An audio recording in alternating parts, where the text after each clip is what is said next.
Hello friends, for today's video I wanted to go through a list of books that I think are absolutely fantastic but that I don't really feel like I talk about enough. And some of these books, the reason that I don't tend to have them come up as often is because primarily on this channel I talk about fantasy, and some of these are not fantasy. Other ones though are, or at the very least are fantasy adjacent, meaning I think they are books that a lot of fantasy readers would also enjoy even though they might not comfortably fit under the fantasy umbrella. So there's definitely books on this list that I think if you are primarily a fantasy reader, you might still really like. And then if you're somebody who loves fantasy but you like to branch into other areas, or maybe you're somebody who dips your toes in fantasy and you read a wide range of genres, then hopefully there will be something on this list that you can check out. And the first one that I'm going to start with is very much recognized for being pivotal in its own genre, but it weirdly doesn't feel like it fits in a specific genre, and that would be Parable of the Sower and just Octavia Butler in general. So this story isn't really fantasy, it's more apocalyptic in a sense, but you will see it sold in science fiction and fantasy sections, and it's not really sci-fi as well, although you could say it's speculative.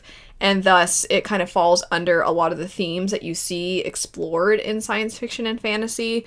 So in Parable of the Sower, you follow a young woman who is living in what is basically our world, but in the future where everybody is awful. There's destruction everywhere, nowhere is safe, and she is just trying to cling to some sense of safety, some sense of normalcy, but the chaos of the world won't really allow for that.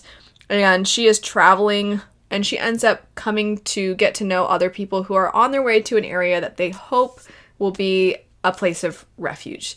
And in traveling, she's really contemplating her beliefs, her ideas of there being a higher power, if there is one, its role in their lives, if it even plays a role at all, and how she is supposed to exhibit morality in this world that seemingly has none. And I think it is incredibly bleak, it's incredibly heavy, it is not a joyful read whatsoever. There's basically no cheerier moments in this, but I still think it is fantastic. It's devastating, but it is sort of a cautionary tale that really emphasizes that it is important that we cling to the good in humanity and try our best to show compassion to others so that we do not wind up having a world that looks like this one. Absolutely fantastic. I just don't find though that it fits. That's what I was saying, where it gets sold in science fiction fantasy, which is odd because in some ways I feel like it's more literary fiction if anything, but I guess the speculative aspects make it feel more, or maybe it's because her other works fall more comfortably in science fiction and fantasy, and so it just gets shelved there. I don't really know, but I definitely think those what ifs are so often explored in the genres that a lot of us pick up quite regularly that I think there's a good amount of overlap and there's a chance that you will really like it. Next up is a book that in some ways inspired this video because it was one of my favorite books from last year, but then I forgot to put it in my actual best books of 2023 video, and I felt like an idiot because I'm like, dude, what? How did I forget to say this one? And that would be Killers of the Flower Moon. This is a nonfiction story. It is basically like following a true crime documentary. That's what it felt like while reading this, and I am not one of those people. I just want to be very clear. I'm not one of those people that always thinks the book is better when there is an adaptation. But the book is so much better than the movie. I thought while reading this, like I said, it felt like I was watching a documentary, and it felt so well done. It felt like I was there, that I was experiencing the mystery of these murders alongside these detectives and these Osage Native Americans, and I was gripped and I was terrified for them. And then as things were coming out, I was horrified by the extent of evil of one of the people in this that was a real person, and it's baffling, and it's also in some ways very triumphant because it really feels like good triumphed over evil in this. And again, this is all real, this happened. And then so when I went to go see the movie, I was fully anticipating it being one of my favorite movies I would ever see, and I was so disappointed in who they chose to focus on and how they chose to tell the story, because I think it completely diminished, in my opinion, a lot of why it was so difficult to find the culprit, I'll say. Because if you don't know, I don't want to, I guess, spoil that. It always feels weird to say those sorts of things about nonfiction, but if you don't know, the setup for this, again, it's real, so that always feels like the wrong way to put it, but the things that occur in this are rooted in the fact that there were a lot of murders occurring, and they were specific to the Osage Native Americans, and the Osage were extremely wealthy because their land had a lot of oil. And as you would expect, as history has shown us before, when there is something valuable to be found in a certain area, it is generally, sadly, a thing for governments or other peoples to want to try and take that wealth for themselves. And in this story, you were seeing how sinister and how willing a person is to get close to the Osage so that they can take everything from them. And it makes it so difficult to discover who was responsible for everything. And then when you see how much they had their fingers in way more than you would have ever expected, it makes it that much more difficult to get them to actually make sure justice sticks. And it is extremely compelling, heartbreaking, but like I said, there is this sense of triumph in a lot of ways as well. Highly, highly, highly recommend the book. The reason I'm saying that, and I didn't have to bring up the movie at all, but the reason I'm saying I think the book is so much better is because if you're kind of deliberating, like, do I want to read the book or do I want to go see the movie? I would say read the book. And then also, if you've seen the movie and you liked it, I feel like there's a lot that is missed in the movie that you were going to get in this. So highly recommend this. Fantastic. Makes me want to read other things by that author. Switching to fiction, this next book is considered a young adult fantasy. I could very easily see this sold in young adult fiction, which maybe sometimes it is depending on the store, but that would be If You Could See the Sun. So in describing this, I'm just going to say you just have to roll with it. There's not really an explanation, but our main character randomly one day has the ability to turn invisible. And then what she chooses to do with this ability, also you just have to roll with it. So the setup is that we follow this girl who can randomly turn invisible, and she goes to this very elite school, and she's very determined to try and excel in her academics. However, as a result of her family not being as financially well off as a lot of the other individuals who go to this school, it would seem that our main character is not going to be able to continue her education here. This is her whole world. She feels like her chance to excel in life, her chance to give back to her parents, is all going to be taken from her. And so when she has the ability to turn invisible, she decides to basically have this app where people can ask for somebody to become almost like a private investigator and find dirt on people or discover the truth about people. And so she's doing this anonymously with the help of one other student who pretty much handles all of the app portions of things. And then she's making a bunch of money this way. And the reason I say you just have to go with it is because obviously you would be like, well, how do they even know? Because I feel like with the app, there'd have to be some kind of verification, you just have to be like, okay, I guess that's the setup for the story. If you can't get behind that and you can't get over that, I completely understand. But if you go into it knowing there's going to be some unrealistic setups for the plot, then I think that will make it a lot easier to get into. But the whole point of the story is not those things. The whole point is the themes surrounding class, or I should say that's one of the main themes.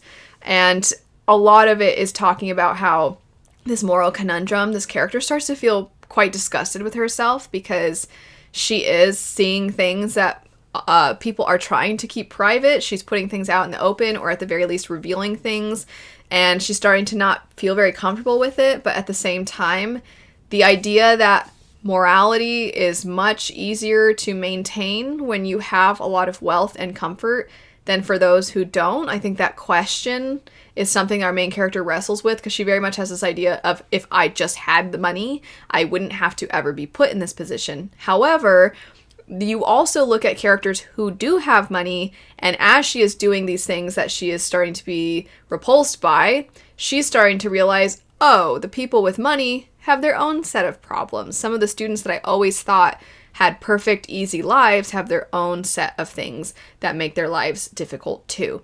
And it just really explores a lot of those complex, difficult topics, I think, really, really well. And it does so in a way that's quite entertaining, and there's kind of a cute little romantic subplot in it as well. So it's a large mix of things, and I know that author has written a couple other works and has more works in the future. I'm pretty sure they have officially gotten a deal to do, I want to say, an adult fantasy story. So I'm really looking forward to that, because that one, obviously much more contained and still great, and I thoroughly enjoyed it. Next up, we have The Downstairs Girl. I'll put an image on the screen because I have the sleeve off of this one so you can see what it looks like. So this story follows our own society. It's historical fiction, and you are looking at America at a time when women are fighting for the right to vote. And in this movement, there is still a lot of racism. So you are seeing women who want the right to vote, however, they feel their arguments are weakened whenever women of color enter the picture. And our main character is an Asian American, and so she wants to fight for rights for everyone, but she's not always welcome in those groups. And through some interesting circumstances, our main character finds that she's starting to write for a local paper, and then people can write in questions to her, and she tells them her thoughts. And because she's anonymous, she has the ability to be sassy when she feels the need to be sassy. She can be compassionate and kind. She can say things that she wouldn't be able to say otherwise due to the way in which people view her. You're also discovering a little bit more about her and her family dynamic. And then, similar to what I said about If You Could See the Sun, there's also a really cute romantic subplot in this as well. The subject matter is obviously very serious, and because it's reflecting our own history, I think that there is this sort of undercurrent of sadness and knowing that people had to deal with these things and that those problems still linger. But I think the author approached this in a more hopeful and optimistic way.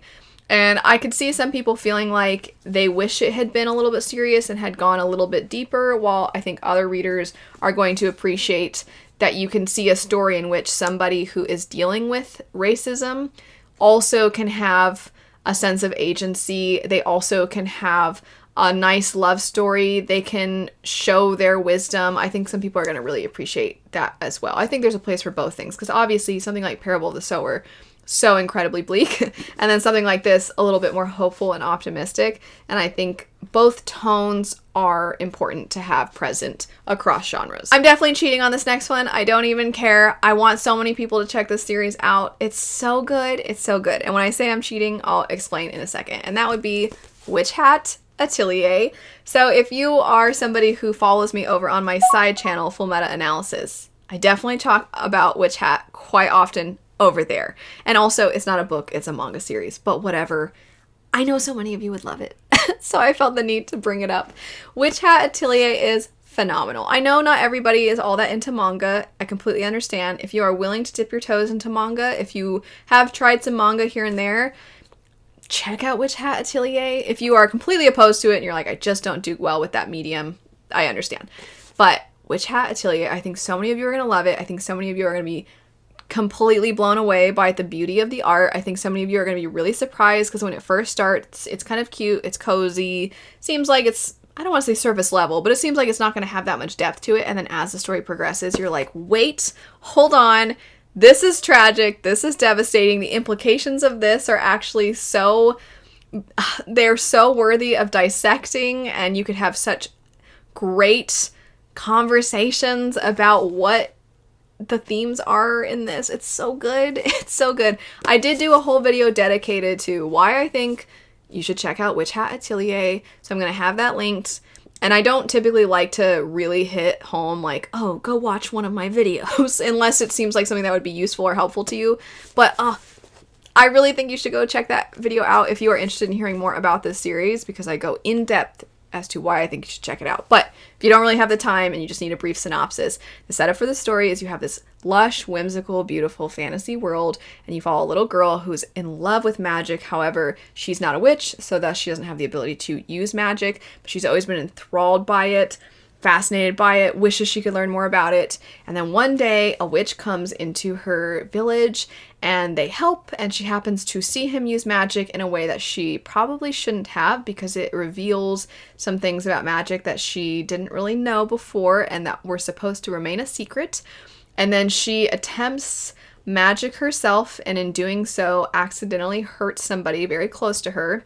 She is trying to now right that wrong, and the person who she saw using magic becomes her mentor, takes her under their wing, and then whisks her off to this atelier, this place where they teach magic. But there's a lot of inner workings with the witches, and there's a lot of questions about right and wrong, and it's done in a way that I've not really seen explored before. It's so good. It's so good. And the questions really are like, you question when you're reading it, am I on the right side? Am I following the heroes, or is this the best example of the villain always thinks they're justified? Because that's a great villain, right? The villain that thinks they're justified. But when you see why they think the way they think, you're like, oh, I get why they're like that. Like, I know it's wrong, but also I understand what they're saying. And really great villains can kind of push back and shape the world and make it better. And I really think reading that series, you think so strongly, like, these are the good guys, these are the bad guys. And the more you get into the series, the more you're like, is that true though? And I can't say why, because it would be a spoiler, but it's so good. It's so good. So Witch Hat Atelier, even though I discussed it a lot on my side channel, Full Meta Analysis, I wanted to talk about it here because I don't talk about manga as much here, and that series is so good. It's not finished, sadly. No, I'm sure it won't be finished for a while. It takes a while for each volume to come out. But hey, jump on the hype train with me so we can all wait eagerly for each volume together. Anyway, next up, Scythe. One of my favorite trilogies of all time. I love this series. I think it's so good. I think it's so funny. I think it's so dark and morbid. It's great. So I'm sure a lot of you who have hung around Booktube for a while know about this series, but I still think that it deserves to be talked about more. And I feel like it kind of had its time in the sun, and now it's, now it's in the shade. And I'm like, let's bring it out into the sun again, because it's really good. So the setup for this story, if you don't know, is you follow our own world, except for the far future, where nobody dies because of the advancements made in medicine, as well as the fact that we can essentially prevent aging, and we have granted a lot of power to artificial intelligence. So rather than having flawed humans be world leaders, you have this thing that protects everybody and manages everything for everyone. And so everybody can live for forever peacefully. The problem with this is that while we've conquered death in every other way, we have not figured out a way to go off planet, and thus overpopulation is the biggest threat to mankind. So mankind's solution to this is to have there be a revered group of individuals known as Scythes who will be granted the ability to permanently end someone's life. Meaning if they choose to kill someone, then the things that would typically be activated that would heal that person won't kick in, and that person's life is over from that point on. And the questions that arise in this series, I'm kind of using similar terminology to what I was just describing with Witch Hat. The moral conundrums, the examination of what it means to be alive, what makes a life worth living, if we can live for forever, how do we even view time, which is something that I think a lot of fantasy readers will see in fantasy with other races of beings. Like you'll see it with elves and you'll see it with fae, or you'll see it with celestial beings. But then with everyday life, you don't explore that, because it's kind of like, well, we have a time frame. Human beings live only to a certain point. But if you look at our own world, we have the ability to live forever. How does that shape how we think about life? I gave kind of the general view, but the more specific characters that you're following are two individuals that, against their will, basically, they are chosen to become apprentices to a scythe and carry on the scythe tradition. They don't really want this for themselves, but as they're learning to become scythes, they're starting to see the world a little differently and also recognize the threat to mankind that is overpopulation. The trilogy as a whole, I would say, starts much more focused and locked in, and then as you go, it kind of gets to be a more bird's eye view of everything, which I can understand not being as appealing to some people. As a character-driven reader, if I heard somebody say that to me, I would think, oh, that's a bummer. I would want to stick with the characters and be with them always, which I'm not saying you're not. I'm just saying it really expands and you see a lot more people, which makes it feel like you're really seeing the world at large. But I think that Neal Shusterman did such a good job with that I still really enjoyed it. It's great. It's great. And it's also really funny, which you wouldn't expect because it seems very depressing and dark. But it's funny. Also, I talked about if you could see the sun, you just have to suspend disbelief. Obviously, you have to do that with Scythe also. But it's worth it, in my opinion. Last for today, we have The Red Palace. This is a historical fiction murder mystery. I'd say, in general, a lot of historical fiction seems rooted in World War II or just in general Europe. And this one actually takes place in Korea. And the time period, I want to get the date right, is 1758. I didn't know, and I found so interesting the different customs and the ways in which people dealt with professions, murder, investigations. All of that was so different from what I've seen before. So as an example, our main character, who is a young woman, is a nurse. And a lot of times when there is a dead body, there are certain things to do with who handles that body depending on the gender of the person and the gender of the person doing the investigation. So there's a lot of extra things that I didn't know, and I felt like I was genuinely learning so much while reading this. But what makes this really a page turner is that the young women who are found dead are women that are involved somewhat, it would seem, with the court politics. And the prime suspect is somebody our main character cares very much about and is determined to prove innocent. And so in kind of launching her own investigation into things, because she is a palace nurse, she is starting to get a lot more involved in the politics than she would have expected. And then she sort of is siding with the investigator, but also not sure who she can trust.